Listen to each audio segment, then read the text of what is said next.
கிறிஸ்துவுக்குள் பிரியமானவர்களே, கர்த்தரும் இரட்சகருமாய் இயேசு கிறிஸ்துவின் ஈடிய நாமத்தினாலே உங்கள் யாவருக்கும் என் அன்பின் வாழ்த்துக்களை தெரிவித்துக் கொள்கிறேன். தேவனர்லி அப்பம் பிரேயர் மினிஸ்டர் சேனல் மூலியமாக உங்களோடு சந்திப்பதில் மிகுந்த மகிழ்ச்சி அடைகிறேன். தினம்தோறும் அதிகாலை வேளையிலே 3 மணிக்கு பரிசுத்த வேதாந்தத்தின் ஒரு பகுதி நாம் தியானித்து நம்முடைய குடும்ப பாதுகாப்பிற்காக நாம் ஜெபித்து வருகிறோம். அதிகாலை வேளையிலே அபிஷேகங்களை பெற்றுக்கொள்ள, இதனுடைய கிருபை பெற்றுக்கொள்ள தினம்தோறும் இணைந்திருங்கள். இந்த மாசத்திலே கிறிஸ்துமஸ் வருகிறது. 25 நாட்களுமே கிறிஸ்துனுடைய பிறப்பை குறித்து நாம் தியானித்துக் கொண்டிருக்கிறோம். நேற்றைய தினத்திலே நாம் தியானித்தோம். அதையும் தொடர்ந்து கேளுங்கள். ஒருவேளை சப்போஸ் அந்த வீடியோ பார்க்கணும் அப்படின்னா பிளேலிஸ்ட்ல போய் பார்க்க முடியும். நேற்று உள்ள தலைப்பு, இருளிலே நடக்க ஜனங்கள் பெரிய வெளிச்சத்தை கண்டார்கள். அதை குறித்து பேசியிருக்கிறோம். இந்த நாளிலும் கிறிஸ்துனுடைய பிறப்பிலே 2வது தலைப்பில் நாம் பேச போகிறோம். 1 யோவான் 3ஆம் அதிகாரம் 8ஆம் வசனம். பாவம் செய்கிறவன் பிசாசினால் உண்டாயிருக்கிறான், ஏனெனில் பிசாசானவன் ஆதி முதல் பாவம் செய்கிறான். பிசாசனுடைய கிரியைகளை அழிக்கும்படிக்கே தேவனுடைய குமாரன் வெளிப்பட்டார். ஹல்லேலூயா. கிறிஸ்துவுக்குள் பிரியமானவர்களே, இந்த வசனத்துல கொஞ்சம் ஆழமா கவனிச்சீங்கன்னா நிறைய அர்த்தம் இருக்கு. பாவம் செய்கிறவன் என்று எழுதப்பட்டிருக்கு. எல்லாருடைய வாழ்க்கையிலுமே ஒரு காலகட்டத்திலே மனம் திரும்பி இருப்பாங்க, பாவத்துல வாழ்ந்திருப்பாங்க. சின்ன சின்ன மிஸ்டேக் கூட நம்ம சொல்ல முடியும். ஒரு வீட்டுல கடன் இருக்கு அப்படின்னா அது 50 போய் கூட சில இடத்துல பேசிடுவாங்க, வெளியே தெரியாது. ஏன்னா நான் வியாபாரத்துல இருக்கும்போது நான் போய் பேசியிருக்கேன். நான் வியாபாரத்துல இருக்கும்போது கடன் அதிகமாக வாங்கியிருக்கேன். கிட்டத்தட்ட ஒரு 1/2 கோடி ரூபாய் எனக்கு நட்டம், கஷ்டம்.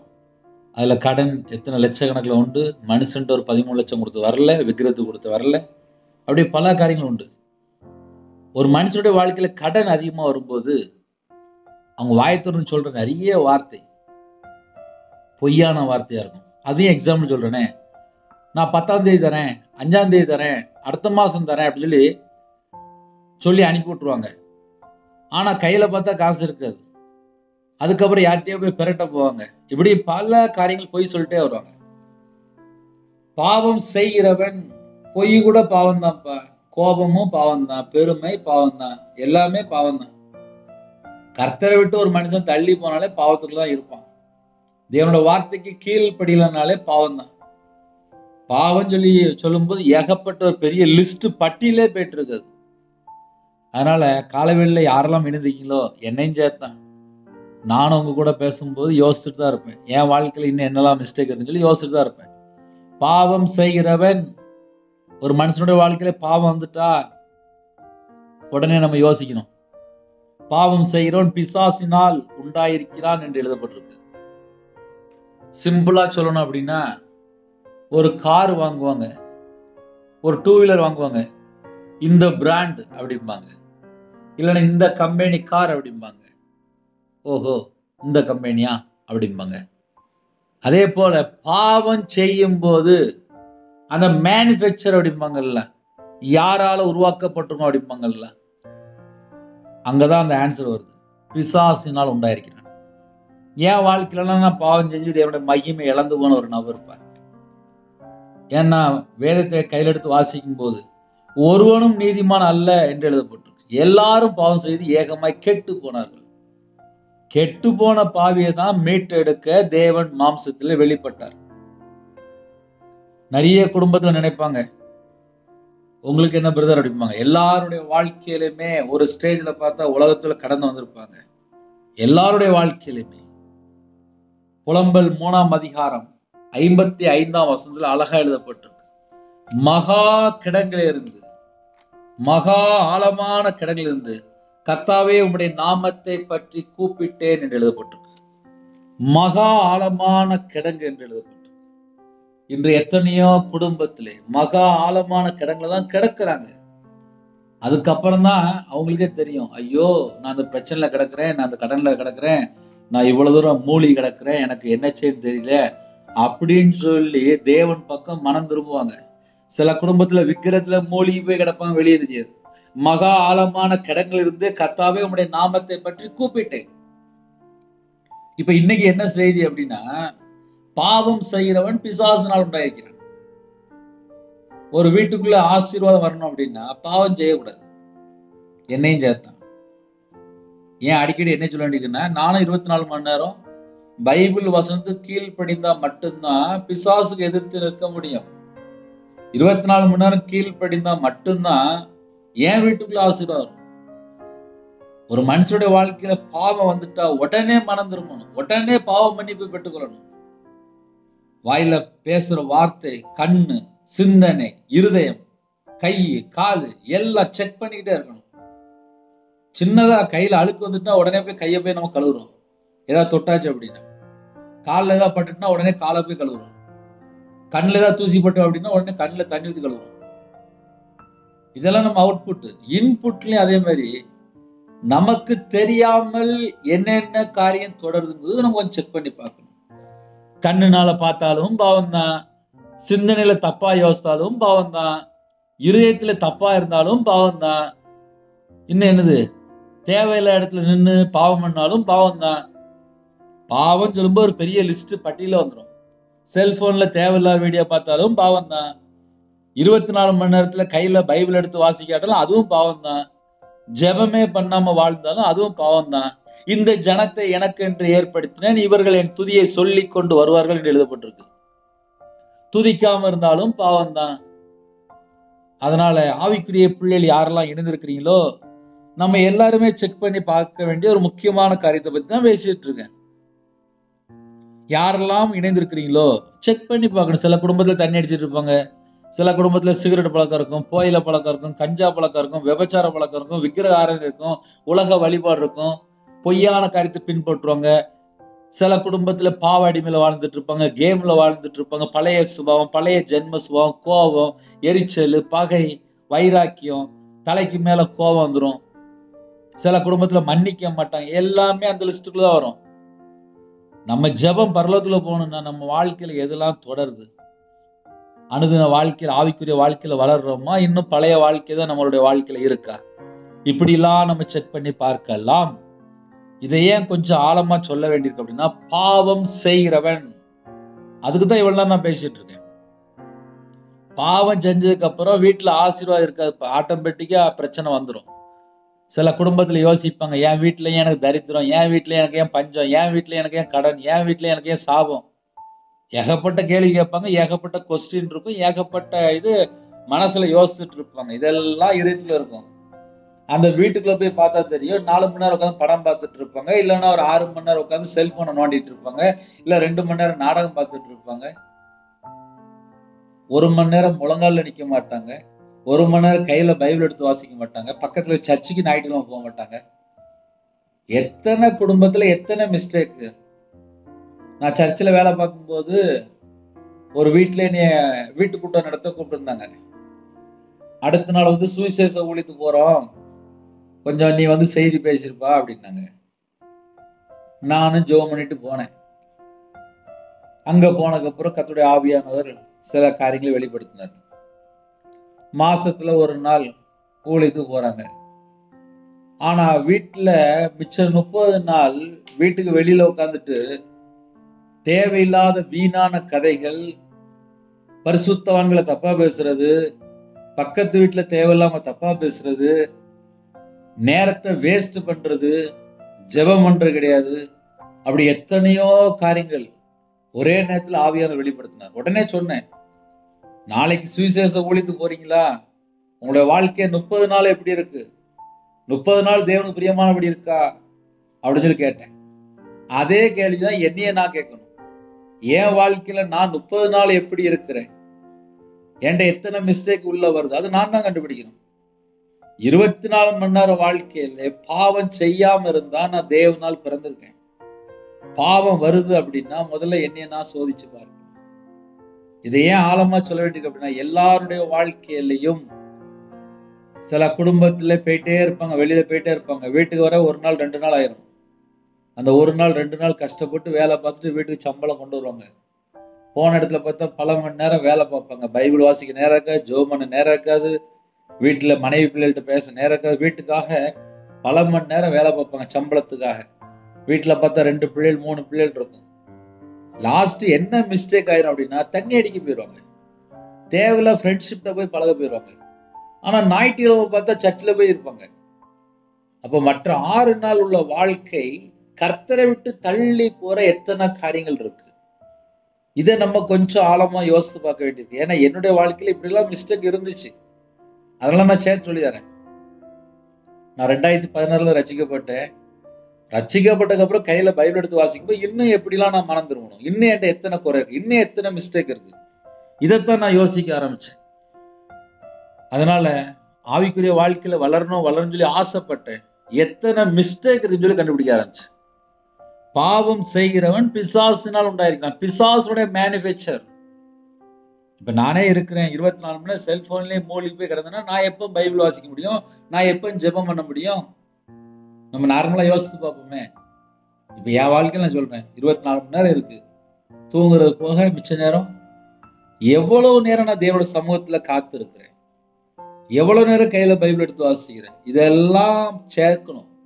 இதெல்லாம் சேர்த்து பார்த்தாதான் கணக்கு கண்டுபிடிக்க முடியும். ஹல்லேலூயா.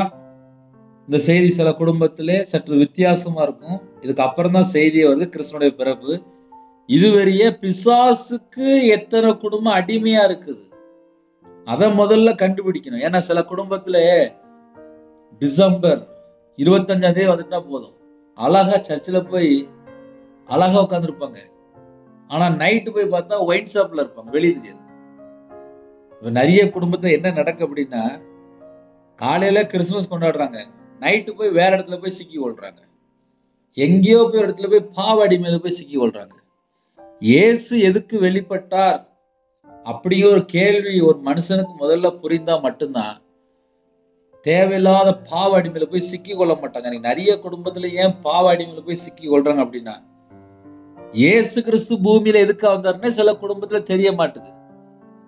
சில குடும்பத்துல இப்ப என்ன நினைக்காங்கன்னா, சர்ச்சுக்கு போகணும், கொஞ்ச நேரம் உட்கார்ந்து இருக்கணும், பைபிளை கையில கொண்டு போகணும். அதுல ஒரு குடும்பத்துல சொன்னாங்க, எங்களுக்கெல்லாம் சர்ச்சில் பைபிள் கொண்டு வர சொல்லவே மாட்டாங்க, நாங்களே வருஷத்துல 2 நாள் தான் போவோம், சர்ச்சுக்கு வெளியில அப்படியே நின்றுட்டு அப்படியே வந்துடுவோம், நாங்க கோயிலுக்கு போயிட்டு சொல்லிட்டு வந்துடுவோம் அப்படின்னு சொல்லி சொன்னாங்க. அப்படி ஒரு ஆள் சொன்னார். இன்னொரு குடும்பத்துல, நான் சர்ச்சுக்கு போறேன், 30 வருஷமா 40 வருஷமா போறேன், இனி யாருமே பைபிள் வாசிக்க சொன்னதே இல்லையே அப்படிங்கிறாங்க. அப்ப என்ன அர்த்தம் அப்படின்னா, இஷ்டம் போல வாழ்ந்துட்டு இருக்கிறாங்க, கையில பைபிள் எடுத்து வாசிக்கிறதே இல்லை. ஏன் ஒரு மனுஷனுடைய வாழ்க்கையில விக்கிர வழிபாடு வருது, ஏன் உலகத்தினுடைய வழிபாடுகளை போய் சிக்கி கொள்றாங்க அப்படின்னா, வேதத்தை குறித்த அறிவு இல்லை. வேத ஞானம் இருந்துச்சு அப்படின்னா அவங்க பாவத்துல போய் சிக்கி கொள்ள மாட்டாங்க. என் வாழ்க்கையில நான் கையில பைபிள் எடுத்து வாசிக்க ஆரம்பிச்சதுக்கு அப்புறம் தான் ஒவ்வொரு வசனமா என்ன போட்டிருக்கு சொல்லி யோசிக்க ஆரம்பிச்சேன். அதுக்கப்புறம் தான் என்னோட வாழ்க்கையில சின்ன சின்ன மாற்றம். கொஞ்சம் கொஞ்சமா வசனத்தை வாசிக்கும் போது, வசனம் இப்படி போட்டிருக்குப்பா, என் வாழ்க்கையில நான் இப்படி இல்லப்பா அப்படின்னு சொல்லி மனம் திரும்ப ஆரம்பித்தேன். மனம் திரும்பும் போது பாவ மன்னிப்பு, தேவனிடத்திலிருந்து இரக்கங்களை பெற்றுக்கொள்கிறோம். இது என்னோட வாழ்க்கையில பெற்றுக்கொண்ட காரியம். பிசாசுடைய கிரியைகளை அழிக்கும்படிக்கு தேவனுடைய குமாரன் வெளிப்பட்டார். இயேசு கிறிஸ்து எதுக்கு வெளிப்பட்டார் அப்படின்னு சொல்லி பார்க்கும்போது, பிசாசுடைய கிரியைகளை அழிக்கும்படிக்கு. பிசாசுடைய கிரியைகள் அப்படின்னா என்ன சொல்லி பார்க்கும்போது, பிசாசானவன் ஆதி முதல் பாவம் செய்கிறான் என்று எழுதப்பட்டிருக்கு. ஒரு மனுஷனுக்குள்ள பிசாசு இருந்துச்சு அப்படின்னா அவன் பாவம் செஞ்சுட்டு தான்ப்பா இருப்பான். அதை முதல்ல நம்ம அறிந்து கொள்ள வேண்டும். சில குடும்பத்துல நம்பவே மாட்டாங்க. இந்த வசனம் கொஞ்சம் ஆழமா வாசித்து பாருங்க. பாவம் செய்கிறவன் பிசாசினால் உண்டாயிருக்கிறான். ஒரு மனுஷன் தொடர்ந்து பாவம் செய்யறான் அப்படின்னாலே அங்க உள்ள யார் இருக்கிறா? நம்ம கொஞ்சம் அப்படி யோசித்து பார்ப்போமே. ஞாயிற்றுக்கிழமை நம்ம சர்ச்சுக்கு போயிருந்தோம், என்னையும் சேர்த்தான். ஆனா மற்ற 6 நாள் என்னுடைய வாழ்க்கை எப்படி இருக்கு, எனக்கும் தேவனுக்கும் தொடர்பு எப்படி இருக்கு, பிசாசுக்கு எங்கெல்லாம் நான் இடம் கொடுக்கிறேன், எங்கெல்லாம் என்னோட வாழ்க்கையில பாவம் வருது, இதைத்தான் நான் உட்காந்து யோசித்து பார்க்கணும். பிசாசுக்கு இடம் கொடாதிருங்கள் என்று எழுதப்பட்டிருக்கு. இடம் கொடுத்தா உள்ள வந்துருவான்ப்பா. சில வீட்டுல நாய் வளர்ப்பாங்க, அந்த நாய் வெளியில கட்டி போட்டு வளர்ப்பாங்க, உள்ள வராது. ஏன்னா என் வாழ்க்கையில நான் சின்ன வயசுல நான் எங்க வீட்டுல நாய் வளர்த்துருக்கேன். ரட்சிக்கப்பட்டது வந்து நாய் கிடையாது, சின்ன வயசுல வீட்டுல நாய் வளர்த்துருக்கேன். அந்த நாயை அவுத்து விட்டுறனே முதல்ல எங்க வரும்? வீட்டுக்குள்ள வர பார்க்கும். வீடை பூட்டி போட்டாச்சுன்னா வீட்டுக்குள்ள வராது. இருதய பலகை வசனம் இருந்துச்சு அப்படின்னா பிசாசு வர்றதுக்கு பயப்படும். இருதயத்துல நல்ல ஃப்ரீயா நல்ல ஓப்பனா இஷ்டம் போல நாடகம் பார்க்குற, இஷ்டம் போல படம் பார்க்குற, இஷ்டம் போல தேவையில்லாத காரியத்தில் ஈடுபடும் போது பிசாசு டக்குன்னு உள்ள வந்துருவான். இன்னைக்கு நிறைய குடும்பத்துல ரகசியம் தெரிய மாட்டுது. சில குடும்பத்துல 2 மணி நேரம் 3 மணி நேரம் செல்போன், அப்படி இல்லைன்னா 5 மணி நேரம் 6 மணி நேரம் செல்போன். சில குடும்பத்துல 5 6 மணி நேரம் செல்போனை செழிக்க செழிக்க பேசுறாங்க. 5 6 மணி நேரம் செல்போன்ல பேசினா என்ன ஆகும் யோசிச்சு பாருங்களேன். உண்மையான காரியமா இருந்தா பரவாயில்ல. ஒரு ஆன்லைன் ஒர்க் பண்றாங்க, ஆபீஸ்க்குள்ள ஒர்க்கு, அது ஐடி ஃபீல்டு ஒர்க்னா பரவாயில்ல. ஆனா தேவையில்லாம ஒரே ஃப்ரெண்டுகிட்ட 5 மணி நேரம் 6 மணி நேரம் 3 மணி நேரம், அதுல எத்தனை வீணான வார்த்தைகள். அந்த வீணான வார்த்தையில பாவம் உள்ள வந்துடும். பாவம் செய்கிறவன் பிசாசினால் உண்டாயிருக்கிறான். தேவையில்லாம 10 வார்த்தை பேசணும் அப்படின்னா அந்த 10 வார்த்தையில ஒரு வார்த்தையில பாவம் இருந்துச்சுன்னா அது மூலியமா பிசாசு உள்ள வந்துடும். ஏனெனில் பிசாசானவன் ஆதி முதல் பாவம் செய்கிறான். பிசாசை குறித்து எல்லாரும் நல்லா தெரிஞ்சிருக்கணும். ஆதி முதல் பாவம் செய்கிறான் என்று எழுதப்பட்டிருக்கு. சில குடும்பத்துல என்ன நினைப்பாங்க அப்படின்னா, எப்படியாவது பிசாசு துரத்தின்னு சொல்லிட்டு இங்கும் அங்கும் ஓடுவாங்க. ஆனால் அவங்களோட வாழ்க்கையில பார்த்தா காலையில தூங்கி எந்திரிச்சில இருந்து பரிசுத்தவான்களை தப்பா பேசுறது, ஊழியக்காரங்களை தப்பா பேசுறது, விசுவாசிகளை தப்பா பேசுறது, சர்ச்சில் உள்ளவங்களை தப்பா பேசுறது, பக்கத்து வீட்டு உள்ளவங்களை தப்பா பேசுறது, அவங்களுக்கு மட்டும்தான் எல்லாம் தெரிஞ்சுட்டு மற்றவங்களை குறை சொல்றது. குறை சொல்றாங்கனால பிசாசு தான். அதையும் நாம் அறிந்து கொள்ள வேண்டும். குற்றம் சாட்டுகிறோன்னு சொல்லி பிசாசுக்கு ஒரு பேர் இருக்கு. ஒரு மனுஷனோட வாழ்க்கையில ஓயாம மற்றவங்களை போய் குற்றம் சாட்டிட்டு இருக்காங்களா, அது பிசாசு. பிசாசானவன் ஆதி முதல் பாவம் செய்யறான். அவன் தொடக்கத்துல இருந்து இந்த நிமிஷம் வரைய பாவம் தான்பா செஞ்சிட்டு இருக்கான். அவன் பேர் தான் பிசாசு. ஆனால் இயேசு கிறிஸ்து எதுக்கு வெளிப்பட்டார்? பிசாசுடைய கிரியைகளை அழிக்கும்படிக்கு. ஒரு மனுஷனுடைய வாழ்க்கையில என்ன இருக்கு அப்படின்னா, பிசாசுடைய கிரியையில பாதிக்கப்பட்டு போயிருப்பாங்க, பிசாசுடைய செயல்கள்ல பாதிக்கப்பட்டு போயிருப்பாங்க. இப்ப என் வாழ்க்கையில நான் சொல்ல முடியும், நான் விற்கிறது பல லட்சங்கள் மனுஷனை நம்பி கொடுத்தேன். அதுல நிறைய காரியம், அது எலுமிச்சபழமா இருக்கலாம், கத்தாழையா இருக்கலாம், ஒரு பொம்மை வைக்க சொன்னாங்க, ஒரு எலுமிச்சபழம் வைக்க சொன்னாங்க, ஒரு கேண்டில் பத்த வைக்க சொன்னாங்க, இன்னுமாக நிறைய விற்கிறதுக்கு நிறைய காரியம். அது ஜாதகம் பார்க்கறா இருக்கலாம், எத்தனையோ காரியங்கள் நான் வியாபாரத்துல இருக்கும்போது நான் செஞ்சிருக்கேன். கர்த்தரை சொந்த ரட்சரா ஏற்றுக்கொள்ளாமல் விக்கிர வழிபாடுகள்ல பல காரியங்கள் என்னுடைய வாழ்க்கையில இருந்துச்சு. இயேசுதான் மெய்யான தேவன் என்பதை என்னோட வாழ்க்கையில நான் கையில பைபிள் எடுத்து வாசிக்கும் போது தெரியுது. நான் என்கிட்ட எவ்வளவோ மிஸ்டேக் இருக்கு. நாள் பார்க்கறதுல இருந்து, நேரம் பார்க்கறதுல இருந்து, இதெல்லாம் பாவம் தானே. ஒரு குடும்பத்துல பிரச்சனை எப்படிலாம் வரும்னு சொல்லி பார்க்கும்போது கையில பைபிள் எடுத்து வாசிக்கவே மாட்டாங்க, மனம் திரும்பவே மாட்டாங்க, தேவனோட வார்த்தை கீழ்ப்படியவே மாட்டாங்க, பிசாசுக்கு இடம் கொடுத்துருவாங்க.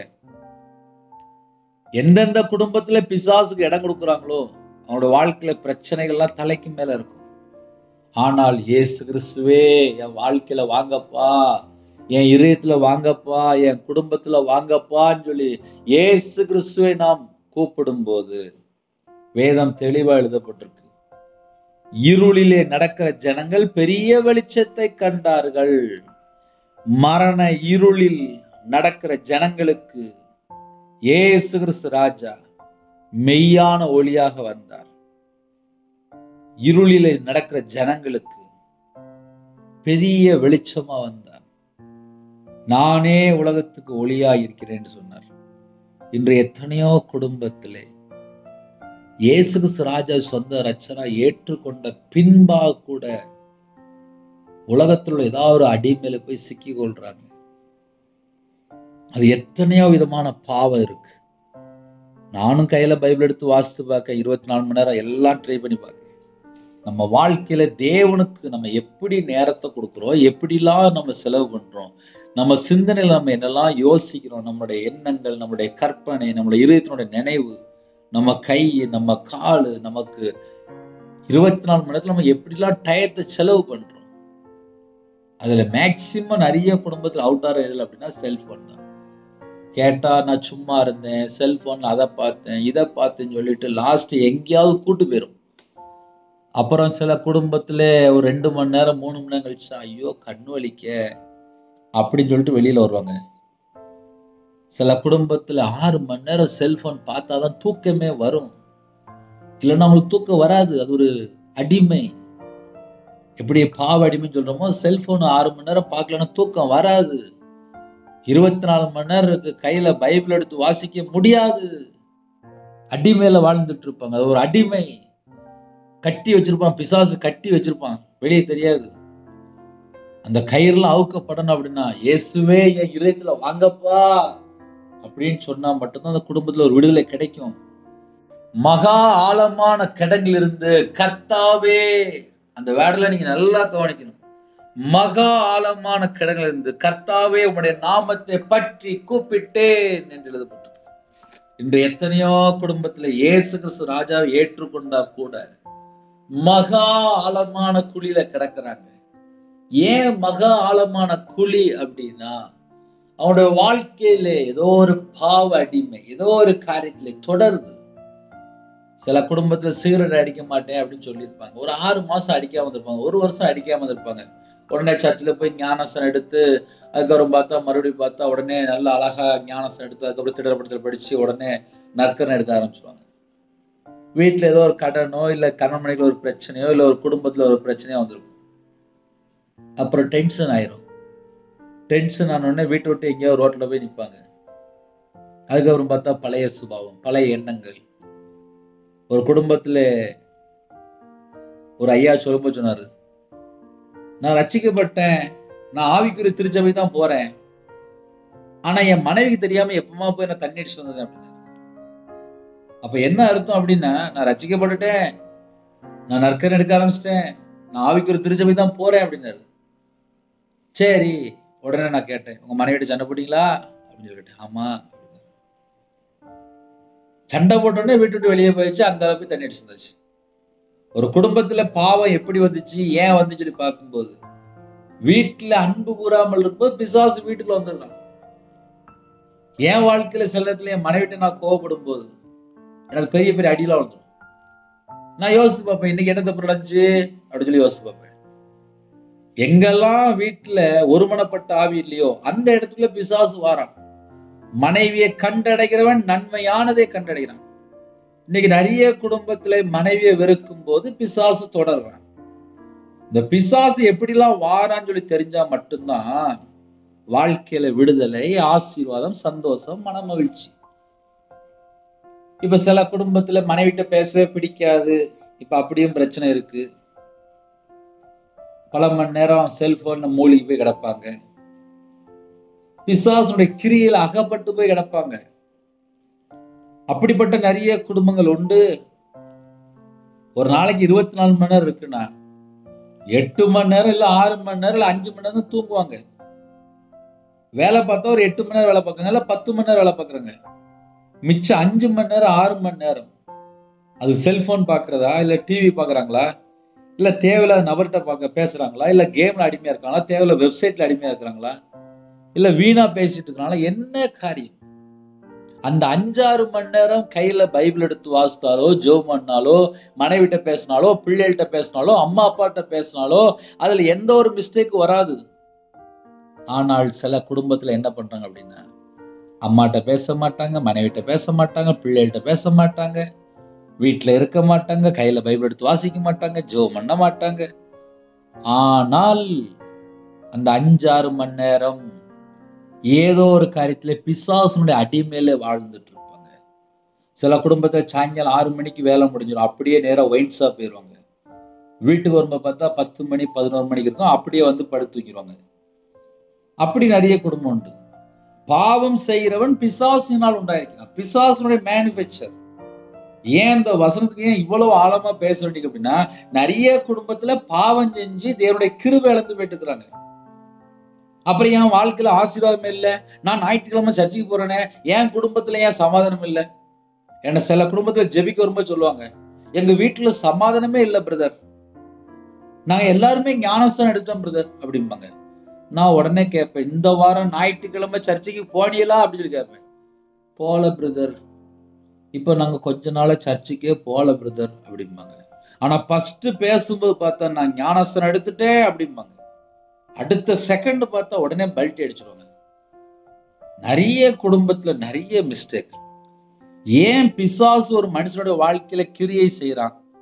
நம்ம நார்மலா யோசித்து பார்ப்போமே. ரட்சிக்கப்பட்டதுக்கு அப்புறம் அந்நிய பாஷை பேசினதுக்கு அப்புறம் எப்படி ஒரு மனுஷனோட வாழ்க்கையில பிசாசு வரான்னா, இடம் கொடுத்தா பிசாசு வரும். நிறைய குடும்பத்துல என்ன செய்யறாங்க அப்படின்னா, பிசாசுக்கு போய் இடம் கொடுக்குறாங்கப்பா. என்ன செய்ய? இப்ப நிறைய குடும்பத்துல இப்ப அப்படிதான் போயிட்டு, அவங்களுக்கு என்ன செய்யன்னு தெரியாம பிசாசுக்கு இடம் கொடுத்துருக்காங்க. சாயங்காலம் 6 மணிக்கு வராங்க, டிவி ஆன் பண்றாங்க. ஒரு நாடகம் முடிஞ்சு அடுத்த நாடகம், அடுத்த நாடகம் முடிஞ்சு அடுத்த நாடகம், அப்புறம் படுக்கும்போது ஒரு படம். கையில பைபிள் எடுத்து வாசிக்க மாட்டாங்க, முழங்கால் போட்டு ஜெபம் பண்ண மாட்டாங்க, தேவனை தேட மாட்டாங்க, நைட் நேரத்துல நன்றி சொல்ல மாட்டாங்க, காலையில கையில பைபிள் எடுத்து வாசிக்க மாட்டாங்க. என் வீட்டுல எனக்கு பிரச்சனை, என் வீட்டுல எனக்கு சமாதானம் இல்லை, என் வீட்டுல எனக்கு நிம்மதியே இல்லை, என் வீட்டுல ஒரே கடன் தான் இருக்கு, என் வீட்டுல ஒரே பிரச்சனை தான் இருக்கு. இதை மட்டும் கரெக்டா ஒரு 5 பாயிண்ட் 6 பாயிண்ட் சொல்லிடுவாங்க. தேவனே முழு இதயத்தோடு, முழு பலத்தோடு, முழு சிந்தையோடு நம்ம தேடுறோமா? பிசாசுடைய கிரியைகளை அழிக்கும்படிக்கு ஒரு மனுஷனுடைய வாழ்க்கையில பிசாசுடைய கிரியைகளை அழிக்கணும் அப்படின்னா இவ்வளவு பாயிண்ட் நான் சொல்லியிருக்கேன். கிட்டத்தட்ட ஒரு 25 நிமிஷமா நான் பேசிட்டு இருக்கேன். அந்த 25 நிமிஷமும் என்ன பாயிண்ட் அப்படின்னா, கர்த்தரை விட்டு தள்ளி போற 1000 காரியம் உலகத்துக்குள்ள செழிப்பா இருக்கு. அதுல முக்கியமான பாயிண்ட் என்ன அப்படின்னா, பாவம் செய்கிறவன் பிசாசுடைய மேனுஃபேக்சர். ஏன்னா பிசாசு தான் அதுக்கு சொந்தக்காரன். ஒரு குடும்பத்துல என்ன நடக்கு அப்படின்னா, தொடர்ந்து பாவம் பண்ணிட்டே இருக்கிறாங்க, தொடர்ந்து தப்பு பண்ணிட்டே இருக்கிறாங்க. அவங்க மரணத்தை நோக்கி போயிட்டு இருக்கிறாங்க, பாதாளத்தை நோக்கி போயிட்டு இருக்கிறாங்க. அவங்க ஒரு அடிமையில வாழ்ந்துட்டு இருக்காங்க. அவங்கள போய் தூக்கி எடுக்கணும். யாரு தூக்கி எடுக்க முடியும்? இயேசு கிறிஸ்து வரணும். வானத்திலிருந்து இறங்கி, அழகா எழுதப்பட்டிருக்கு, யோவான் 6:33 எழுதப்பட்டிருக்கு, வானத்திலிருந்து இறங்கி என்று எழுதப்பட்டிருக்கு. உலகத்துக்கு ஜீவனை கொடுக்கிற அப்பம் என்று எழுதப்பட்டிருக்கு. இன்று நிறைய குடும்பத்துல பாவ அடிமையில வாழ்ந்து செத்துட்டு இருக்கிறாங்க. சில குடும்பத்துல மரண பயம், தற்கொலை எண்ணங்கள். காரணம் என்ன? தேவையில்லாத ஃப்ரெண்ட்ஷிப், தேவையில்லாத நபர்கிட்ட போய் பழகுறது. அப்புறம் அவன் என்னை ஏமாத்திட்டான், அவன் என்னை ஏமாத்திட்டான், அவ என்னை ஏமாத்திட்டான். இதெல்லாம் எதுக்கு? பாவம் செய்யும் போது உள்ள வருவாங்க, சத்துரு உள்ள வருவான், சத்துரு உள்ள வந்துருவான். ஒரு குடும்பத்துல பாவம் செய்யறாங்கன்னா உள்ள வந்துருவான். கர்த்தருடைய பிள்ளைகள் பாவம் செய்யாம இருக்கணும். பிசாசானவன் ஆதி முதல் தொடக்கம் முதல் இந்த நிமிஷம் கடைசி வரைய அவன் பாவம் செஞ்சுட்டே இருக்கான். அவன் தான் பிசாசு. கர்த்தருடைய பிள்ளைகள் எப்படி வாழணும் அப்படின்னா, பாவம் செய்யாம இருக்கணும். அவங்கதான் தேவனுடைய பிள்ளைகள். தேவனால் பிறந்த எவனும் பாவம் செய்யான் என்று எழுதப்பட்டிருக்கு. அவனுடைய வாழ்க்கையில ஒரு வித்தியாசம் இருக்கும். வசனம் தெளிவா எழுதப்பட்டிருக்கு. அவருடைய வித்து அவனுக்குள் தரித்திருக்கிறது. அவன் தேவனால் பிறந்தபடினால் பாவம் செய்ய மாட்டான் என்று எழுதப்பட்டிருக்கு. அப்ப தேவனால் பிறந்த மனுஷன் பாவம் செய்ய மாட்டானாம்பா. இன்னைக்கு காலவேளை யாரெல்லாம் இணைந்திருக்கிறீங்களோ, நீங்க எல்லாரும் யோசித்து பார்க்கலாம், நம்ம வாழ்க்கையில பாவம் தொடருதா அப்படின்னு சொல்லி யோசித்து பார்க்கலாம். ஏன்னா சில குடும்பத்திலே வீட்டுல நிம்மதி இல்லாம இருப்பாங்க. எங்க வாழ்க்கையிலே நிம்மதி இல்லை பிரதர் அப்படிம்பாங்க. எதுனாலும் சரிப்பா, நம்ம வாழ்க்கையில பாவம் தொடருதா, அது நம்ம தான் செக் பண்ணி பார்க்கணும். ஏன்னா பாவம் செய்கிறவன் பிசாசுனால் உண்டாயிருக்கிறான். பிசாசுடைய கிரியைகளை அழிக்கும்படிக்கு ஒரு வீட்டுல பிசாசுடைய கிரியை எங்கெல்லாம் இருக்கோ, சில வீட்டுல சொல்லுவாங்க, எங்க வீட்டுல விக்கிரகம் இருக்கு, எங்க வீட்டுல நாங்க அதை வச்சிருக்கோம், இதை வச்சிருக்கோம், இந்த செல்ஃப்ல இதை வச்சிருக்கோம், அந்த செல்ஃப்ல அதை வச்சிருக்கோம், அந்த இடத்துல ஒரு எண்ணெய் வச்சிருக்கோம், அந்த இடத்துல ஒரு இது வச்சிருக்கோம் அப்படின்னு சொல்லி ஏகப்பட்ட சொல்லுவாங்க. அவங்க என்ன சொல்லுவாங்க சொல்லி லாஸ்ட் அவங்களுக்கே தெரியுது. தேவனுடைய வார்த்தை இதயத்துல இருக்கா? நீ சில குடும்பத்துல பிசாசு விரட்டும் போது அப்படி இல்லைன்னா சில காரியங்களை அவன் சொல்லலாம். ஒரு மனுஷன் பாவம் செய்யும் போது அவனோட வாழ்க்கையில ஃபுல்லா கட்டப்பட்ட நிலைமை. கண்ணு தெரியாது, ஆவிக்குரிய கண்ணு தெரியாது, எத்தனையோ பாயிண்ட். என் வாழ்க்கையில நான் பாவம் செஞ்சு தேவ மகிமை இழந்து போனோம். கர்த்தரா பார்த்து உயிர் பிச்சை போட்டு வச்சிருக்காரு. அதனாலதான் பேசிட்டு இருக்கேன். ஒரு மனுஷனோட வாழ்க்கையில ரட்சிக்கப்பட்டால் மனமாற்றம் இருக்கும், வாழ்க்கையில விடுதலை இருக்கும், கனி இருக்கும். கர்த்தருடைய பிள்ளையோட வாழ்க்கையில பிசாசுடைய கிரியைகளை அழிக்கணும் அப்படின்னா அங்க தேவனுடைய குமாரன் வெளிப்பட வேண்டும். அந்த வேர்டு ஒரு முக்கியமான வேர்டு. நான் மறுபடியும் சொல்றேன், தேவனுடைய குமாரன் வெளிப்படணும். தேவனுடைய குமாரன் அப்படின்னா என்ன? இந்த உலகத்துல நம்ம எல்லாரும் இருக்கிறோம். நம்மளை காப்பாற்றணும் அப்படின்னா தேவன் மாம்சத்தில் வெளிப்பட்டார் சொல்லி போட்டிருக்கு. வானத்திலிருந்து இறங்கி வருகிறார், தேவ குமாரனா வருகிறார், மனுஷ குமாரனா வருகிறார், தாவீதின் குமாரனா வருகிறார். இன்று நம்ம வாழ்க்கையில இயேசு கிறிஸ்து வந்தால் விடுதலை. இயேசு கிறிஸ்து நம்ம வாழ்க்கையில வரும்போது நம்ம வாழ்க்கையில பாவ அடிமை இருக்காது. நம்ம வெளிச்சத்தின் பிள்ளையா இருப்போம், நம்ம கர்த்தருடைய பிள்ளையா இருப்போம். நம்ம வாழ்க்கையில தேவையில்லாத பாவமான காரியம் தொடராது. பிசாசுடைய கிரியைகளை அழிக்கும்படிக்கு தான் தேவனுடைய குமாரன் வெளிப்பட்டார். அந்த வேர்டு நீங்க நல்லா ஆழமா படிக்கணும். பிசாசுடைய கிரியைகள்னா செயல்கள். பிசாசு எத்தனை மணி நேரம் வேலை பார்க்கான்? 24 மணி நேரம் வேலை பார்க்கான். அப்ப 24 மணி நேரமும் வேலை பார்க்கறான் அப்படின்னா ஒரு மனுஷனுடைய வாழ்க்கையில எப்படியாவது குழப்பத்தை கொண்டு வரான். சில குடும்பத்துல கணவன் மனைவி பிரிஞ்சு போயிருந்தாங்க, சில குடும்பத்துல பிள்ளைகளோட வாழ்க்கையில தவறா போயிருந்தாங்க. எல்லாத்துக்கும் என்ன காரணம் அப்படின்னா பிசாசு. பிசாசுடைய கிரியைகளை அழிக்கும்படிக்கு தேவனுடைய குமாரன் வெளிப்பட்டார். அதுக்கு பேர் தான் கிறிஸ்துமஸ் கொண்டாட்டம். கிறிஸ்துமஸ் கொண்டாட்டம் அப்படின்னா என்ன அர்த்தம் அப்படின்னா இயேசு கிறிஸ்து தேவனுடைய குமாரனாக இந்த பூமியில வெளிப்பட்டார். பிசாசுடைய கிரியைகளை அழிக்கும்படிக்கு வெளிப்பட்டார். நமக்கு விடுதலை தர தேவன் மாம்சத்தில் வெளிப்பட்டார். உலக இரட்சகராக வெளிப்பட்டார். பாவத்தை சுமந்து தீக்கிற தேவ ஆட்டுக்குட்டியா வெளிப்பட்டார். இழந்து போன தம்முடைய பிள்ளைகளை மீட்டெடுக்கணும். எத்தனையோ கோடி ஜனங்கள் இருக்காங்க, இழந்து போயிட்டாரு, தம்முடைய பிள்ளைகளை இழந்து போயிட்டாரு. இழந்து போனதை தேடவுமே ரட்சிக்கவுமே மனுஷகுமாரன் வந்திருக்கிறார் என்று எழுதப்பட்டிருக்கு. இன்று நம்ம வாழ்க்கையிலே தேவனுடைய குமாரன் வெளிப்படும் போது அந்த இடத்துல பிசாசுடைய கிரியைகள் இருக்காது. என் இதயத்துக்குள்ள தேவனுடைய குமாரன் வரும்போது என் இதயத்துக்குள்ள கர்த்தரை விட்டு தள்ளி போற எந்த பிசாசு காரியமா இருந்தாலும் சரி எல்லாம் வெளியில ஓடி போயிடும். காரணம் என்ன? பிசாசுடைய கிரியைகளை அழிக்கிறதுக்கு தான் தேவனுடைய குமாரன் வெளிப்பட்டார். அதனால இந்த வசனம்ல நீங்க மனப்பாடமா சொல்லி ஜெபம் பண்ணுங்க.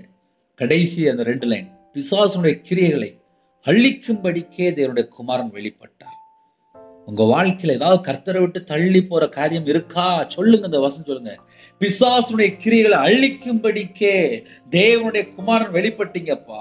என்னுடைய வாழ்க்கையில இந்த பாவ காரியம் இருக்கு, அது என்னுடைய வாழ்க்கையில தொடரக்கூடாது. என் வாழ்க்கையில இந்த பாவ காரியம் தொடரக்கூடாது. என் இதயத்துக்குள்ள தேவனுடைய குமாரன் வாங்க. என் இதயத்துக்குள்ள உலக இரட்சகர் வாங்க. என் இதயத்திலே கர்த்தரை விட்டு தள்ளி போற எந்த ஒரு காரியம் இருக்கக்கூடாது. பாவம் செய்கிறவன், நான் பாவம் செய்யக்கூடாது, எனக்கு கிருபை தாங்கப்பான்னு சொல்லி கேளுங்க. ஹல்லேலூயா. எத்தனையோ குடும்பத்துல இணைந்திருக்கிறீங்கல்ல, இந்த மாசம் கொஞ்சம் கண்டிப்பா கேளுங்க. ஏன்னா கிறிஸ்துனுடைய பிறப்பு ஒவ்வொரு நாளும் ஒவ்வொரு தலைப்பின் கீழ் ஆழமா தியானிச்சுட்டு இருக்கோம். நேற்று தியானிச்ச காரியம், இருளிலே இருக்கிற ஜனங்கள் பெரிய வெளிச்சத்தை கண்டார்கள். இன்னைக்கு பிசாசுடைய கிரியைகளை அழிக்கும்படிக்கு தேவனுடைய குமாரன் வெளிப்பட்டார். இன்னைக்கு 2வது தலைப்பு நம்ம பேசியிருக்கோம். ஹல்லேலூயா. நம்முடைய குடும்ப பாதுகாப்புக்கு ஜெபிப்போமா? கண்களை மூடி நாம் ஜெபம் செய்வோம். கிருபை மகிமை நிறைந்த பரிசுத்தமுள்ள நல்ல தகப்பனே, உம்மை நன்றியோடு துதிக்கிறோம் ராஜா. அதிகால வேளையிலே உம்முடைய வார்த்தையை தியானிக்க எங்கள் கிருபை, இந்த கிருபைக்கா நன்றிப்பா. கர்த்தராகிய இயேசு கிறிஸ்துவே உம்மை துதிக்கிறோம், ஸ்தோத்திரிக்கிறோம். பாவங்களை நீக்கி ரட்சிக்கிறவரே உம்மை துதிக்கிறோம், ஸ்தோத்திரிக்கிறோம். உலகத்தின் பாவத்தை சுமந்து தீர்க்கிற தேவாட்டுக்குட்டியானவரே உம்மை துதிக்கிறோம், ஸ்தோத்திரிக்கிறோம். பாவிகளை மனம் திரும்ப அழைக்க வந்தவரே உம்மை துதிக்கிறோம், ஸ்தோத்திரிக்கிறோம். கெட்டு போன மனிதனை மீட்டெடுக்க தேவன் மாம்சத்தில் வெளிப்பட்டீங்களே உம்மை துதிக்கிறோம், ஸ்தோத்திரிக்கிறோம் ராஜா. இழந்து போனதை தேட ரட்சிக்கவுமே மனுஷகுமாரன் வந்தவரே உம்மை துதிக்கிறோம் ஸ்தோத்திரம் ராஜா. ஆடுகளுக்கு ஜீவனை கொடுக்க பரிபூர்ணப்பட நல்ல மேய்ப்பனா வெளிப்பட்டவரே உம்மை துதிக்கிறோம் ஸ்தோத்திரம் ராஜா. சர்வ லோகத்தின் பாவங்களை நிவர்த்தி செய்கிற கிருபாதார பலியாக வெளிப்பட்டவரே உம்மை துதிக்கிறோம் ஸ்தோத்திரம் ராஜா. பிதாவின் சித்தத்தை செய்ய முடிக்க வந்தவரே உம்மை நன்றியோடு துதிக்கிறோம் ஸ்தோத்திரம் ராஜா. பிசாசுடைய கிரியை அழிக்கும்படிக்கு தேவனுடைய குமாரனாக வெளிப்பட்டவரே உம்மை நன்றியோடு துதிக்கிறோம் ஸ்தோத்திரம் ராஜா. பூமியின் மேல் அக்கினியை போட வந்தேன், அது இப்பொழுதே பற்றி எரிய வேண்டும் என்று விரும்புகிறேன் சொன்ன வசனப்படி ஒவ்வொரு குடும்பத்தையும் மீட்டெடுக்க வெளிப்பட்டவரே உம்மை நன்றியோடு துதிக்கிறோம் ஸ்தோத்திரம் ராஜா. மரண இருளிலே வாழுகிற ஜனங்களுக்கு பெரிய வெளிச்சத்தை கொண்டு வந்தவரே உம்மை நன்றியோடு துதிக்கிறோம் ஸ்தோத்திரம் ராஜா. அணைந்து போன வாழ்க்கைக்கு ஜீவ ஒளி வந்தவரே உம்மை நன்றியோடு துதிக்கிறோம் ஸ்தோத்திரம் ராஜா. பாவம், அக்கிரமம், சாபம், வியாதியிலிருந்து எங்களை மீட்டெடுத்தவரே உம்மை நன்றியோடு துதிக்கிறோம் ஸ்தோத்திரம் ராஜா. அப்பா பிதாவே என்று கூப்பிடுற தொடர்பை உண்டாக்கினவரே உம்மை நன்றியோடு துதிக்கிறோம் ஸ்தோத்திரம் ராஜா. இழந்து போன மகிமை மீட்டு கொடுத்தவரே உம்மை நன்றியோடு துதிக்கிறோம் ஸ்தோத்திரம் ராஜா. ஒருவரில் ஒருவர் அன்பாயிருங்கள் என்கிற கட்டளைகள் தந்தவரே உம்மை நன்றியோடு துதிக்கிறோம் ஸ்தோத்திரம் ராஜா. நித்திய ஜீவன் தருவேன் என்று வாக்குத்தத்தம் செய்தவரே உம்மை நன்றியோடு துதிக்கிறோம் ஸ்தோத்திரம் ராஜா. பிந்தின ஆதாமாக உயிர்ப்பிக்கிற ஆவியானவராக வெளிப்பட்டவரே உம்மை நன்றியோடு துதிக்கிறோம் ஸ்தோத்திரம் ராஜா. எல்லா குடும்பத்தையும் உங்க பாதவிலே தாழ்த்திரோம்பா. எங்களோட வாழ்க்கையில என்னென்ன குறை இருக்கோ மன்னிச்சிருங்க. சிலுவையில சிந்தின ரத்தத்தினால சமாதானத்தை உண்டாக்குனீங்கப்பா, நன்றி. இந்த நாளை கனசு கிருபைக்காக உம்மை நன்றியோடு துதிக்கிறோம் சொல்லுங்கப்பா. ஜெபிக்கிற எல்லா குடும்பத்தையும் ஆசிரியங்க. பலகணிகளை திறந்து ஆசிரியங்க. பண்டகசாலை திறந்து ஆசிரியங்க. கையின் கீழில் ஆசிரியங்க. அவங்களோட அப்பத்தின் தண்ணி ஆசிரியங்க. வானத்துக்குரிய ஆசிரியம், பூமிக்குரிய ஆசிரியம், தலைமுறை ஆசிரியம் எல்லாம் இயேசு கிறிஸ்து நாமத்தில் பெற்றுக்கொள்ளட்டும். யாரெல்லாம் பிறந்தநாள் கொண்டாடுறாங்களோ, திருமணம் கொண்டாடுறாங்களோ எல்லா குடும்பத்தையும் கர்த்தர் ஆசிரியங்க. பரிசுத்தாவை பெற்றுக்கொள்ள கிருபை செய்யுங்க. உங்க கிருபையால் நிரப்புங்க. உங்களுடைய பிரசனத்தால் முடுங்க. உங்களுடைய வல்லமையால் நிரப்புங்க. ஜெப அபிஷேகத்தை தாங்க, தியானிக்கிற அபிஷேகம் தாங்க, துதிக்கிற அபிஷேகம் தாங்க ராஜா. எங்களுடைய இருதய மனக்கண்கள் திறந்தாங்க. கொழுந்துடைய அக்னி எங்களை உள்ளத்துக்குள்ள பற்றி விடிக்கிட்டும்பா. யாரெல்லாம் தங்களை தாழ்த்தணும் எல்லா குடும்பத்தையும் சேனைகளை கர்த்தர் ஆசீர்வதிக்க வேண்டும். எங்களுக்காக யுத்தம் செய்யறது நீங்க மட்டும்தான்ப்பா. உங்களுடைய கரத்தில் அர்ப்பணிக்கிறோம். எல்லா நாட்டுள்ள ஜனங்களையும் உங்களுடைய கரத்தில் அர்ப்பணிக்கிறோம். சிறு பிள்ளைகள் முதல் கொண்டு முதியோர்கள் எல்லாரும் பிதா குமாரன் பரிசுத்த நாமத்தில் முத்திரை போட்டு உங்களுடைய ரத்த கொட்டைகளை வேலடைத்து மூடி மறைத்து கர்த்தர் பாதுகாத்தும் எந்த நாட்டுக்குள்ள எந்த சூழ்நிலை ஜெபிக்கலாம் எல்லா குடும்பத்தையும் கர்த்தர் சந்திங்க. எல்லா குடும்பத்தையும் கர்த்தர் ஆசிரியங்க. எல்லா தடைகளும் நீக்கி போடுங்க. எல்லா கடன் பிரச்சனை, இஎம்ஐஸ் எல்லா பிரச்சனைக்கும் ஒரு முடிவு கொண்டு வாங்க. இந்த நாளிலும் வெளியில யாரெல்லாம் போறோம் எல்லா குடும்பத்துக்கும் பாதுகாப்பு தாங்க. வேலைக்கு போறாங்க, கம்பெனிக்கு போறாங்க, விவசாயத்துக்கு போறாங்க, ஆபீஸுக்கு போறாங்க, கம்பெனி வச்சுருக்காங்க, எல்லாரையும் ஆசிரியச்சிருங்க. ஹாஸ்பிட்டல் அவசர சிகிச்சையில படுத்த படுக்கையில் எத்தனையோ குடும்பத்துல இருக்காங்க. எல்லா குடும்பத்தையும் கர்த்தர் தொட்டு சுகமாக்கித்தாங்க. உங்களுடைய தலைமுறை கருத்தெல்லாம் தொட்டு சுகமாக்கித்தாங்க. திருமணம் முடிந்ததுக்கு அப்புறம் நிம்மதி இல்லாத ஒரு வாழ்க்கை எல்லாவற்றையும் மாற்றித்தாங்க. கற்பதினியாச்சுவீர கர்த்தர் மனமிறங்கி ஆசிரியங்க. மாசமா இருக்காங்க, தாய்மொழியும் ஆசிரியங்க. டெலிவரி போடுறாங்க, பரம வைத்திரு கூடங்கப்பா. பிள்ளைகளுக்கு வயசு அதிகமாயிட்டு போகுது, நல்ல குடும்பமா தாங்க. திருமணம் முடிந்ததுக்கு அப்புறம் என்னென்ன பிரச்சனை, அந்த பிரச்சனைகளை உபத்திரத்துக்குலாம் ஒரு முடிவு கொண்டாங்க. எல்லா குடும்பமும் ரட்சிக்கப்படணும். என் இயேசு ராஜ சொந்த ரட்சராக ஏற்றுக்கொள்ளணும். இன்னைக்குள்ள நாட்கள்ல யாரெல்லாம் கிறிஸ்துவனுடைய பிறப்பு செய்தி கேட்டாங்களோ அவனோட வாழ்க்கையில எந்தெந்த காரியத்திலே தேவையில்லாத பிரச்சனைகள் சொன்ன எல்லா பிரச்சனைக்கும் ஒரு முடிவு கொண்டாங்க. ஒவ்வொரு குடும்பத்தையும் கர்த்தர் ஆசிரியங்க. அவனுடைய அப்பத்தின் தண்ணீர் ஆசிரியத்து அந்த குடும்பத்தை பள்ளிக்கு பிறகு எல்லா தடையெல்லாம் நீக்கி ஆசிரியச்சிருங்க. தேவன் அருளே அப்ப மினிஸ்டர் மூலமா இணைந்திருக்க எல்லா குடும்பத்துக்கும் தீர்காயுஸ் தாங்க, பரிபூர்ணமான சுகம் தாங்க, பரிபூர்ணமாக அப்பா ஆசீர்வதிங்க, சம்பூர்ணமாக ஆசிரியங்க. எல்லா குடும்பத்தையும் கர்த்தர் பொறுப்படுத்துங்க. உங்க நாம மட்டுமே விடட்டும். தேவன் அருளே அப்ப மினிஸ்டர் உங்களுடைய கரத்துல அப்படின்னும் இரவு மூலமா செய்தி கேட்க, ஜெபிக்க, துதிக்க, உங்களுடைய வார்த்தையை தியானிக்க எங்களுக்கு கிருபை தாங்க ராஜா. இந்த மாசம் முழுதும் உங்க பிள்ளைகளோட நீங்க பேச வேண்டும். தேவ சித்தம் மட்டும் நிறைவேற்றும். சுயம் சாகட்டும், 4 வார்த்தை சாகட்டும், மாம்சக்கிரி அழிக்கப்படட்டும். எல்லா குடும்பத்துக்கு ஆசிரியர் வெளிநாட்டுல இருக்கிறாங்க, வேற வேற நாட்டுக்குள்ள இருக்காங்க, நைட் நேரத்துல அப்பா அதிகாலத்தில் இணைந்திருக்காங்க. எல்லா குடும்பத்தையும் ஆசிரியங்க. யாரெல்லாம் வேலை இல்லாம இருக்காங்களோ, வியாபாரம் இல்லாம இருக்காங்களோ எல்லா குடும்பத்தையும் ஆசிரியங்க. வீடு கட்டுறாங்க, தடையெல்லாம் நீக்கி போடுங்க. வெளிநாட்டுல இருக்காங்க, இருக்கிற குடும்பத்தை ஆசீர்வதிச்சிருங்க. எல்லா குடும்பத்தையும் ஆசீர்வதிச்சுங்க. உங்களுடைய கரத்துல அர்ப்பணிக்கிறோம். இந்த நாளில் ஜெபித்த குடும்பத்தை கர்த்தர் பொறுப்படுத்துங்க. உமக்கு பிரியமானபடி வாழ அர்ப்பணிக்கிறோம். கர்த்தர் பொறுப்படுத்துங்க. துதிகன மகிமை எல்லாம் ஒருவருக்கே செலுத்தினோம். இயேசு கிறிஸ்துவின் பிதாவே ஆமென். தேவனுக்கே மகிமை உண்டாவதாக. கர்த்தர் தாமே உங்களின் குடும்பத்தின் சகல காரியத்திலும் சம்பூர்ணமாக திருப்தியாக கர்த்தர் கொடுத்து ஆசீர்வதிப்பாராக. ஆமென். கர்த்தராகிய இயேசுவின் கிருபையும் பிதாவாகிய அன்பும் பரிசுத்தனுடைய ஐக்கியம் இப்பொழுதும் எப்பொழுதும் சதா காலங்களிலும் நம்மளால் கொடுப்பதாக. ஆமென். கிறிஸ்துவில் பிரியமானவர்களே, என்னுடைய ஊழியக்காரத்துடன் ஜெபித்துக் கொள்ளுங்கள். ஒருவேளை நீ ஜெபிக்க விரும்பினால் 9363064181 நம்பர் கொண்டால் நாங்கள் உங்களுக்காக குடும்பத்துக்காக ஜெபிப்போம். நீங்களும் எங்களுடைய ஊழியக்காரத்துடன் ஜெபிங்கள்.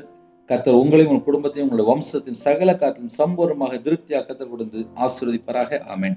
கர்த்தராகிய இயேசுவின் கிருபையும் பிதாவாகிய அன்பும் பரிசுத்தனுடைய ஐக்கியமும் இப்பொழுதும் எப்பொழுதும் சதா காலங்களிலும் நம் அனைவருக்கும் இருப்பதாக. ஆமென். God bless you.